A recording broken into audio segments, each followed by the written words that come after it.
recap of the Cubs' very disappointing 6-5 loss to the Colorado Rockies, one of the worst teams in baseball. They lose today, the Cubs, as they go for a series sweep at Coors Field in Denver, Colorado. I'm David Kaplan. It's brought to you by our great partners at Wintrust. Would you like your very own Cubs checking account? You can click the QR code on your screen or go to wintrust.com/Cubs for all the details. Folks, that's just a bad loss. When you have Tanner Gordon pitching for Colorado, and he's got an ERA near 7 when the day started, and you just look feeble, inept again at the plate against this guy, that is ridiculous. But let's get into it. Let's talk about the scoring. We'll look at the pitching because Tanner Gordon did something today that I never, ever would have thought would have happened.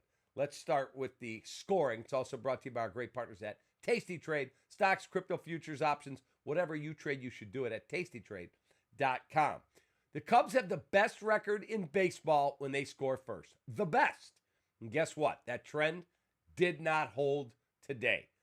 In the third, Seiya Suzuki is 29th double. That scores Michael Busch and Matt Shaw. It's a 2-0 lead for the Cubs. Bottom three, Tyler Freeman base hit. That brings in Fulford. It's a 2-1 game. And then Brenton Doyle singled to center. And it's a 2-2 game. But on that play, they do a really good job. PCA fields it. And instead of trying a heroic throw home where he had no chance to get the guy, he fires it to third. And they cut down Ezekiel Tovar, who slammed on the brakes, tried to get in a rundown. No chance. He is out, inning over, but it is a 2-2 game.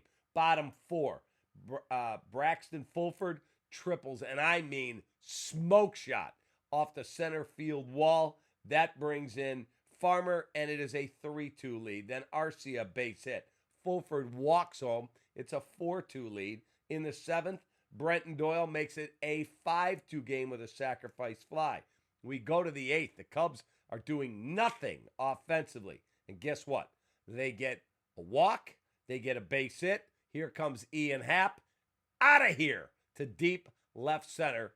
I was screaming on my deck watching this. Get out of here. Get out of here. Gone. And we're tied at 5. The Cubs, though, in the ninth do nothing. And then in the bottom of the ninth, in comes Daniel Palencia. I know he's the Cubs closer. I know that he throws 100 miles an hour. We talked the other day when Daniel Palencia came in a non-save situation that he doesn't do well in those situations. That's A.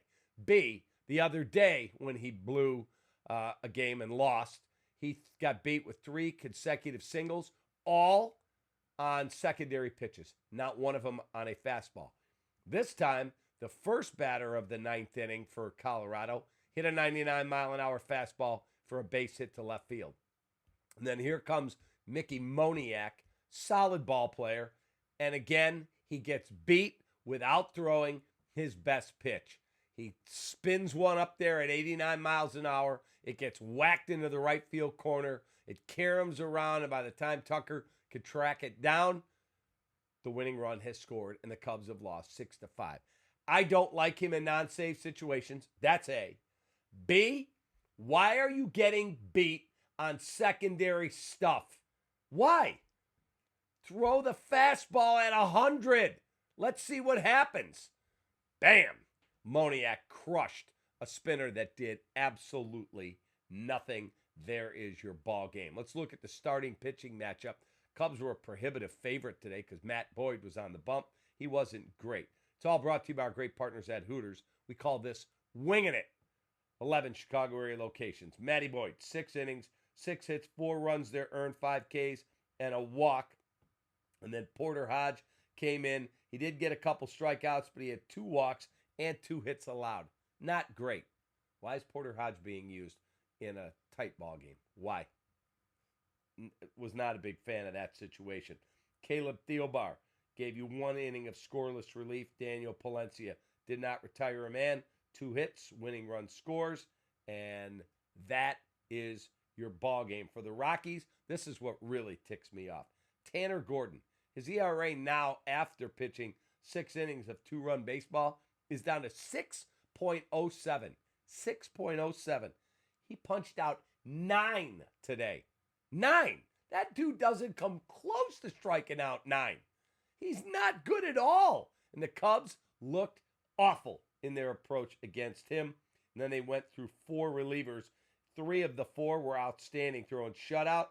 And then Peralta, that's Freddie Peralta of the Brewers. That's his brother, a lefty. 2/3 of an inning, 2 hits, 3 runs, all earned, a walk, and the home run to Ian Happ.